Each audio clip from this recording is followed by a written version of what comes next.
Le travail est loin de nous, donc, trois grands mots. Nous vise la nuit au besoin, nous dit-on.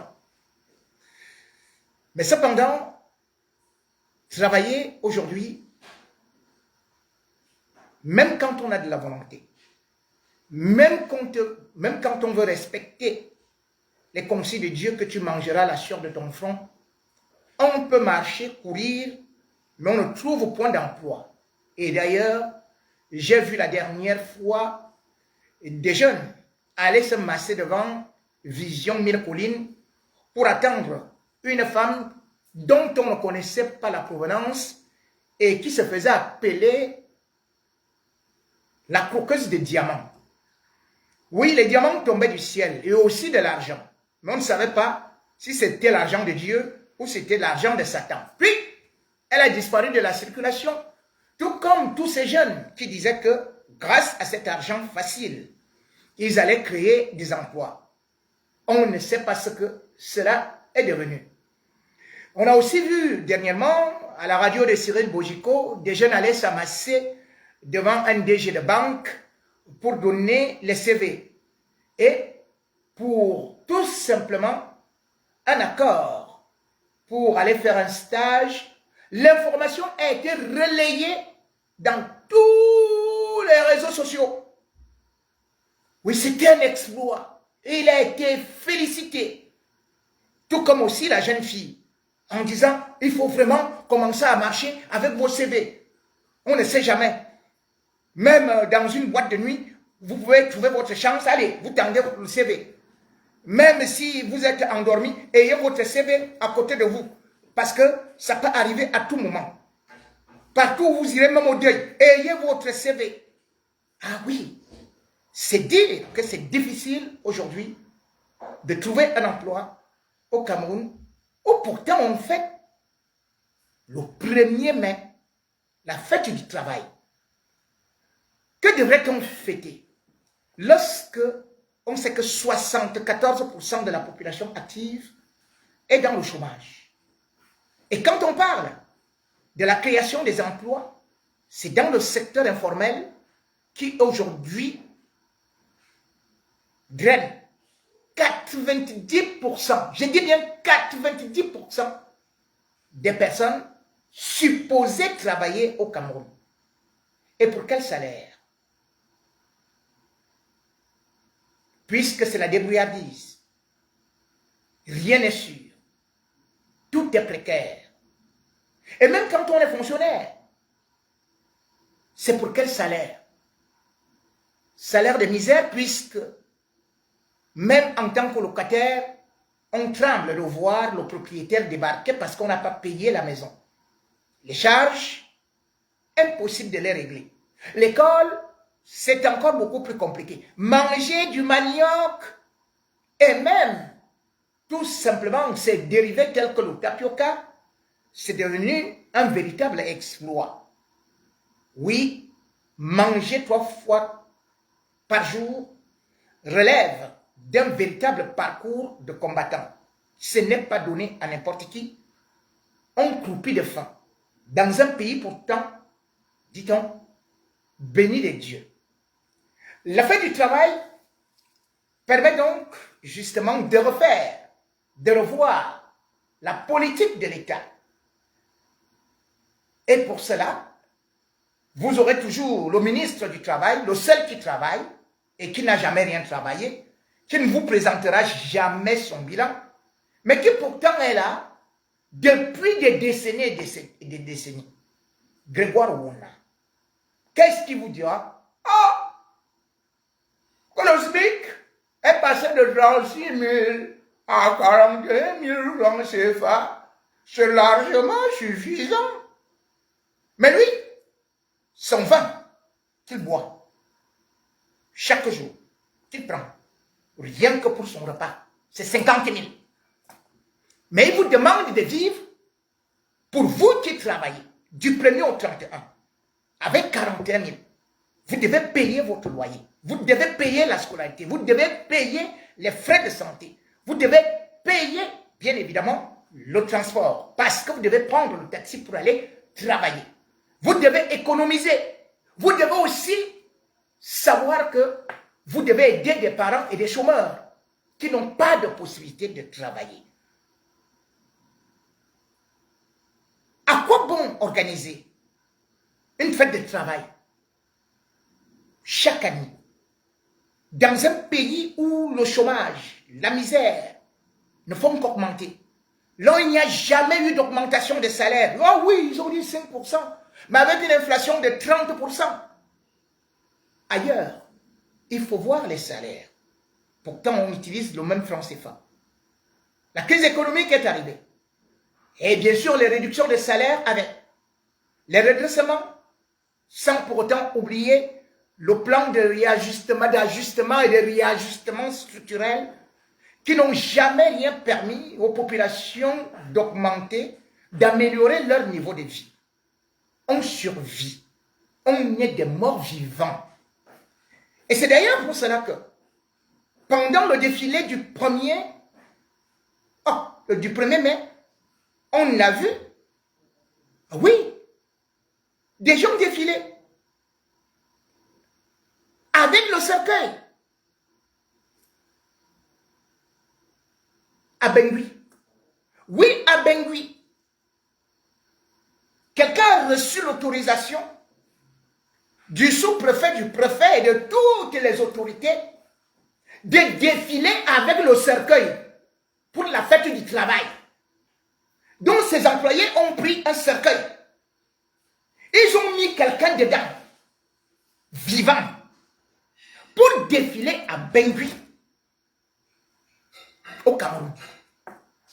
Et arrivé devant le sous-préfet, les gouverneurs, les autorités, ils ont ouvert le cercueil, puis quelqu'un vivant est sorti pour saluer les gens. On a applaudi. Oui, on a applaudi.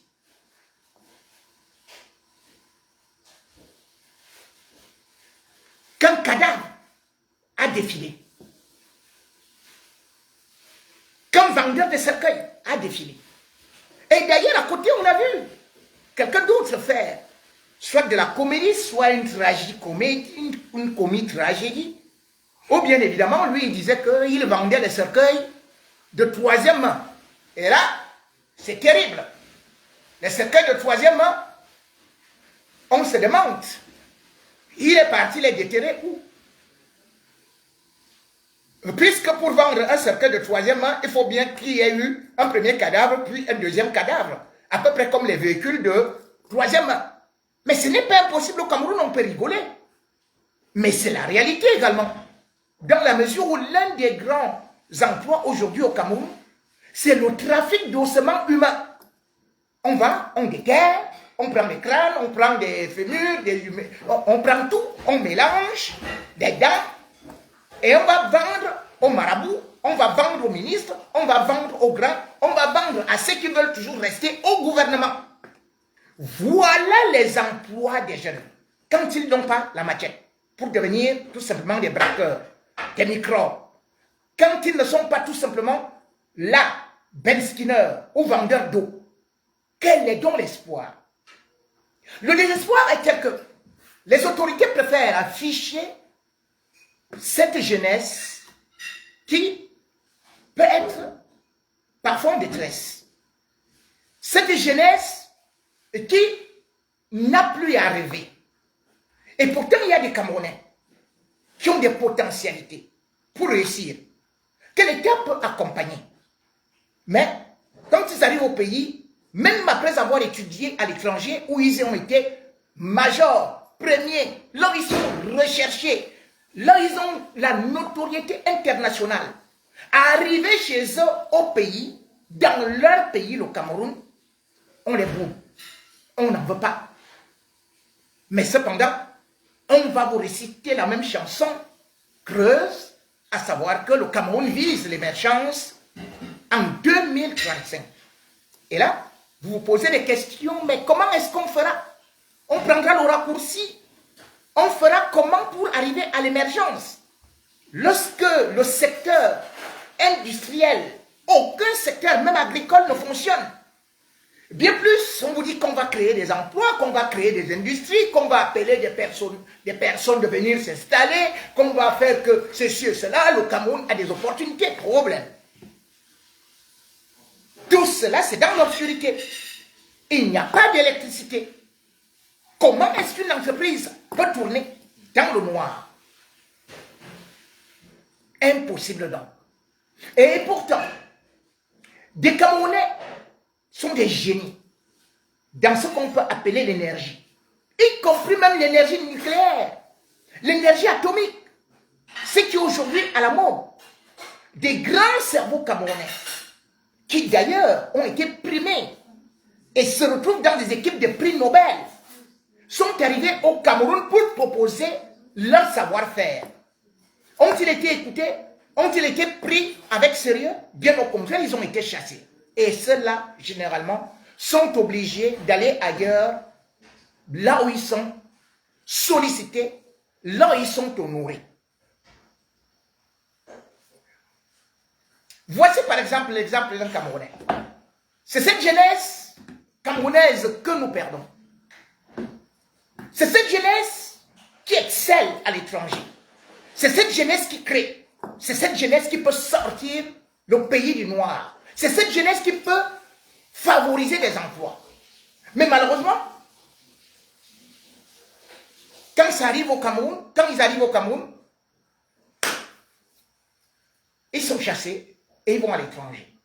Ils vont même vieillir là-bas. Il y a une soixantaine d'années.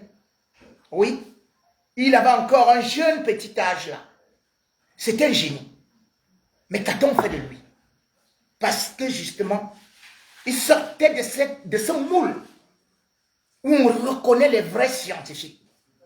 Quand on parle de l'Iran protège ses intellectuels, protège les ingénieurs, protège les chercheurs dans le domaine, dans ce domaine technique-là. Mais le Cameroun, qu'est-ce qu'il en a? Rien à foutre. Mesdames et messieurs, prenez cet exemple d'un jeune Camerounais qui a réussi et qui est le bienvenu ailleurs, mais pas au Cameroun. C'est un bâtard, un véritable génie.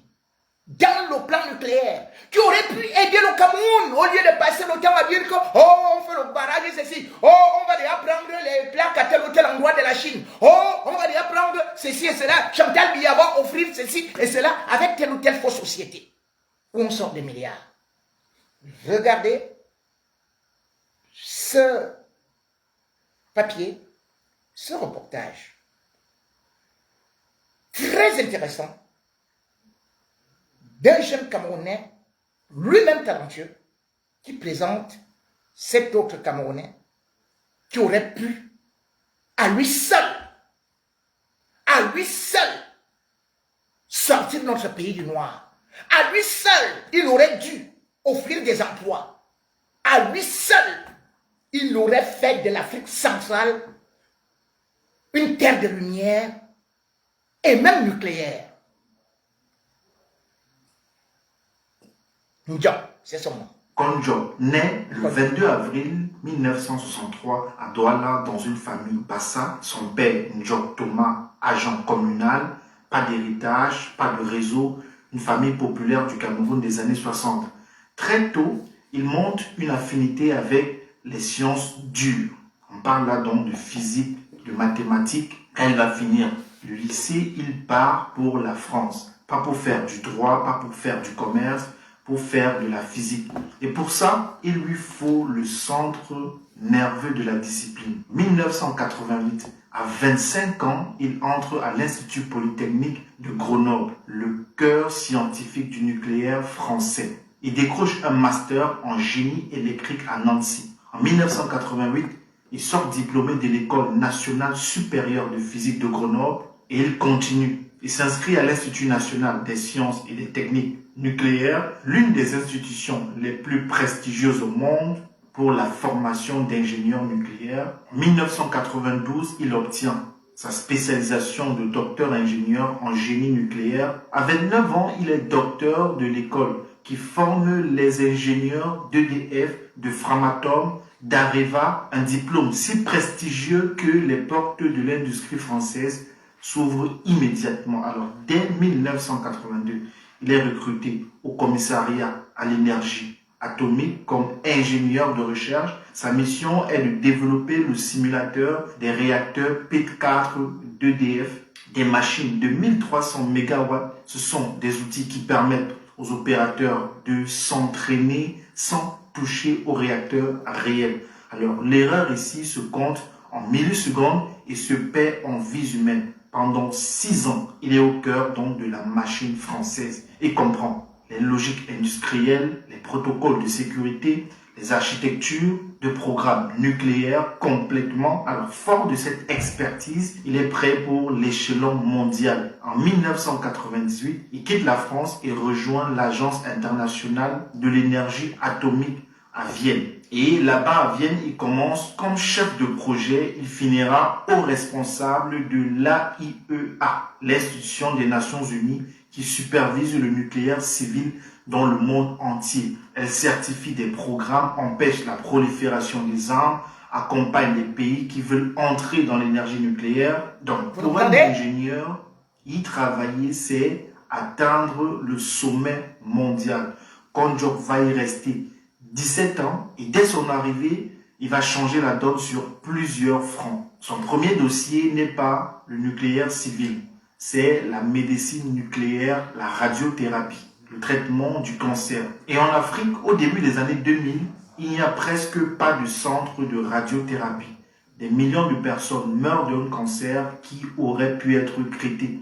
Il va introduire la radiothérapie au Soudan, en Zambie, au Zimbabwe, au Kenya, au Nigeria, au Ghana. Après lui, des centres ouvrent, des oncologues sont formés, des vies sont sauvées. Il ne s'arrête pas là, il supervise la construction du réacteur de Zaria et la rénovation du réacteur de recherche d'Accra. Il dirige un projet presque improbable, l'éradication de la mouche tétée à Zanzibar par la stérilisation par irradiation. La mouche disparaît de l'île. Et c'est justement pendant ces années que son institution reçoit la plus haute reconnaissance internationale. En octobre 2005, le prix Nobel de la paix est attribué à l'AIEA et à son directeur général Mohamed El Baradei. Vincent Konjok est dans cette institution, il est un haut responsable, il appartient au cercle restreint des lauréats collectifs, mais le Nobel n'est qu'une étape. 2 ans plus tard, il va laisser sa propre trace dans l'histoire de la science nucléaire mondiale. Eh bien, en 2007, il conçoit et lance sa contribution la plus durable, l'approche par jalons. Alors, il s'agit d'un cadre méthodique en 3 phases et 19 critères destinés aux pays qui veulent se lancer dans le nucléaire civil. L'AIEA publie le document officiel. Konjok en est l'architecte. Avant lui, chaque pays réinventait la roue. Les erreurs, vous vous doutez bien, coûtaient des décennies. Donc après lui, désormais, on suit les jalons un par un de la décision politique à la mise en service et ça marche. Les Émirats Arabes Unis construisent la centrale de Baraka, 4 réacteurs coréens de 1400 MW. C'est un Konjok qui pilote l'accompagnement technique depuis Vienne. Aujourd'hui, Baraka fournit 25% de l'électricité. Aux Émirats, 0 émission de CO2. La même logique pour la centrale d'Akuyu en Turquie. Il accompagne aussi les programmes du Nigeria et de l'Égypte. Il n'est plus seulement ingénieur, il est devenu conseiller d'État. Un homme qui parle dans les salles fermées à des ministres, à des chefs d'État. Quand il ne conseille pas les États, il transmet. Donc, parallèlement, il a continué avec l'enseignement. Il co-dirige des programmes de leadership nucléaire dans les grandes universités du monde, Argonne aux États-Unis, King University en Corée du Sud, le MIT, l'ICTP, l'université Cheikh Anta Diop à Dakar au Sénégal. Voilà le CV, voilà le statut, voilà ce que la plupart des ingénieurs visent toute leur vie. Et pourtant, c'est à ce moment-là que lui va tout plaquer. En décembre 2014, alors qu'il est au sommet de sa carrière, il prend une décision que beaucoup trouvent incompréhensible. Il va démissionner et décide de rentrer en Afrique. Mais comme pour tout attendre, ce n'est pas dans le nucléaire qu'il va investir son énergie. En 2015, il fonde Lillemel SA, une société d'ingénierie énergétique basée au Sénégal et au Cameroun. Alors, sa mission, électrifier l'Afrique rurale. Il aurait pu choisir le nucléaire, il a choisi le solaire. Parce que tout simplement, le nucléaire en Afrique demande des décennies. Le solaire, par contre, se déploie en quelques mois. En 10 ans, Lillemel a installé 2,5 mégawatts, plus de 3000 panneaux solaires, des villages entiers branchés. Et c'est là qu'une blessure apparaît, celle de son propre pays. En avril 2027, Écoutez bien. il fait une déclaration qui passe inaperçue dans la presse camerounaise, mais qui dit tout. Je suis plus sollicité dans d'autres pays, surtout en Afrique de l'Ouest, qu'au Cameroun. Alors, au Cameroun, il a proposé son expertise, on ne lui a pas répondu. Il a construit au Sénégal, au Nigeria, au Ghana, au Kenya, mais dans son propre pays, le téléphone ne sonne pas. Il ajoute: on m'identifie comme un scientifique, mais moi je me considère davantage comme un acteur de développement. Et sur le fond, une phrase dure: le Cameroun veut manger. L'urgence énergétique est reléguée par l'urgence alimentaire. Et pendant ce temps, l'économie ne démarre pas, faute d'énergie stable. Alors face à ce constat, il a choisi une autre arme, celle de l'écrit. En 2007, il écrit le document de référence de l'AIEA, l'Agence internationale de l'énergie atomique, la Bible méthodologique utilisée par tous les pays entrant dans le nucléaire. En 2015, il publie Diaspora camerounaise, une réflexion sur la place des Camerounais de l'étranger dans le destin national. En 2024, il coécrit la construction d'un État développementaliste communautaire, le cas du Cameroun. Derrière chaque livre, une même conviction qu'il martèle depuis 30 ans. C'est quelqu'un qui se définit aujourd'hui comme un afro-optimiste, non par naïveté, mais par conviction. Pour lui, l'Afrique peut se développer à sa manière par l'industrialisation et une meilleure redistribution des richesses sur le nucléaire. Sa position est limpide. L'Afrique ne doit pas s'auto-exclure du nucléaire civil, dès lors qu'elle respecte bien sûr des exigences extrêmes de sûreté, de gouvernance et bien sûr de compétences. En Afrique, les pays qui ont de l'uranium comme le Niger, la Namibie, l'Afrique du Sud ont le droit souverain de faire du nucléaire chez eux. Ils plaident pour les petits réacteurs modulaires adaptés au réseau africain. Alors il a bâti bien sûr tout cela avec sa femme Ghislaine Gomboum. Elle est également physicienne, une famille de la diaspora qui n'a jamais coupé le cordon avec le Cameroun. Mesdames et messieurs, avez-vous déjà vu la CRTV faire un reportage sur ce monsieur? Non. Avez-vous vu les médias faire un reportage privé, faire un reportage sur lui? Non.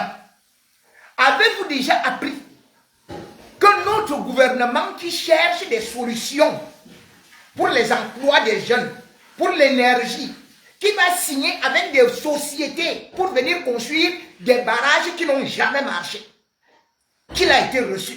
Non. Il appelle, personne ne répond. Voilà le pays des panafricanistes.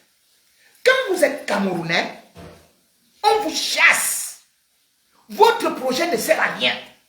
On vous bloque. Mais quand vous êtes Chinois, quand vous êtes étranger, comme il y a le panafricaniste, il vous ouvre les voies. Il vous ouvre toutes les possibilités. Il vous offre même du terrain comme il en offre aux Chinois. Cherchez à aller faire l'agriculture, l'élevage au Cameroun, pour nourrir les Camerounais. Immédiatement, vous allez voir des contrôles incroyables. Vous voulez élever le poulet ou même des porcs, mais ils vont vous créer la grippe aviaire, ils vont vous créer même le cancer bovin, ils vont vous créer des maladies, l'Ebola. Ils vont vous dire que même vos poules sont déjà atteintes de sida. Ils vont vous tuer.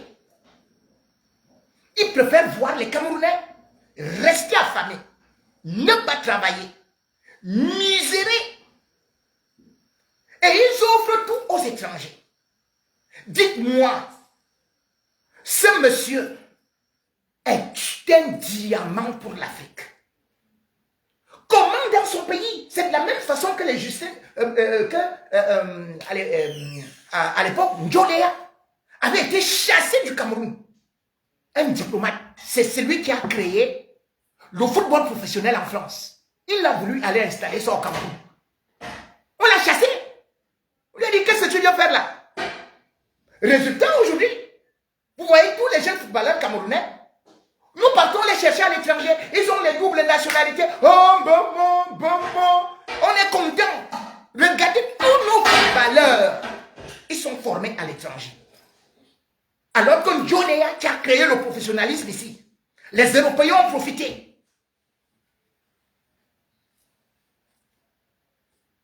Et aujourd'hui, c'est les Camerounais qui sont en train de misérer. Ce sont les Africains qui sont en train de misérer. Parce que le Cameroun a souvent ses leaders, cette diaspora bien pensante.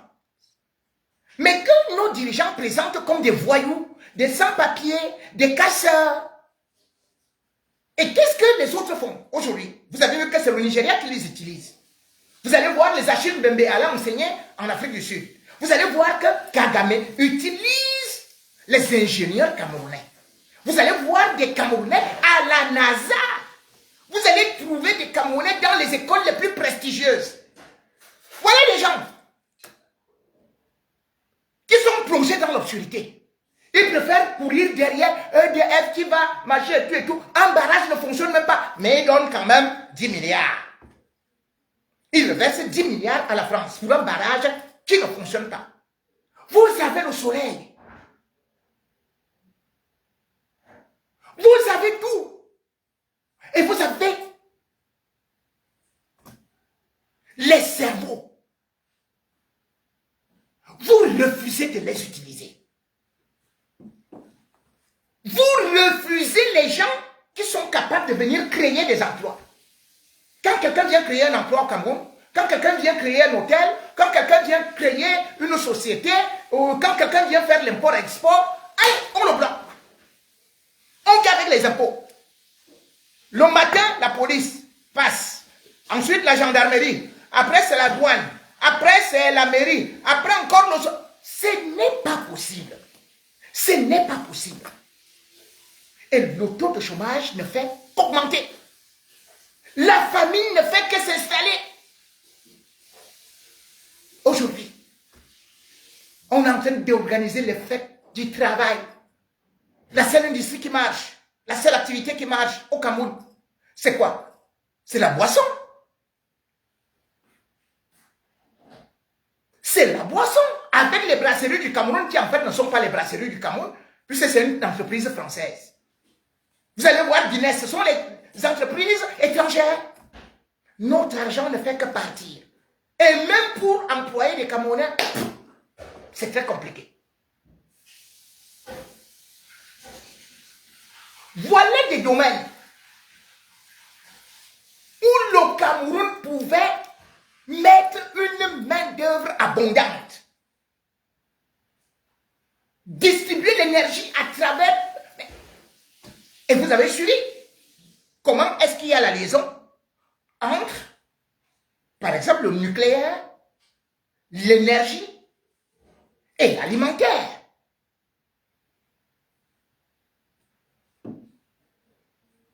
Mais aujourd'hui, les Camerounais qui se moquaient des Éthiopiens sont devenus un peuple d'affamés, un peuple de mendiants. Aujourd'hui, le Camerounais fait honte. Notre gouvernement fait honte. Parce que les Camerounais qui se tapaient la poitrine à gauche et à droite, dont on qualifiait comme le grenier de l'Afrique centrale, voire de l'Afrique francophone, ce Cameroun est devenu aujourd'hui le continent de la misère. Misère totale. Au point où nous partons désormais mendier de l'aide alimentaire, du riz à la Chine, à l'Inde, partout dans le monde, aux Européens, alors que nous disons que oh, nous sommes les panafricains, les panafricanistes, nous ne voulons pas. Mais le Cameroun, les gars du Cameroun mangent du riz sans sauce, sans huile. Nous, à notre époque, on mangeait au moins du riz avec de la sauce jaune, avec l'huile rouge. Aujourd'hui, même l'huile, il n'y a plus au Cameroun. L'huile du Cameroun vient du Gabon. Il faut aller mendier l'huile au Gabon. Les Camerounais sont devenus les Éthiopiens de l'époque. Quand Michael Jackson vivait encore et qu'il fallait réunir des musiciens pour chanter We Are the World. Aujourd'hui, nous sommes le monde, le continent de la famine.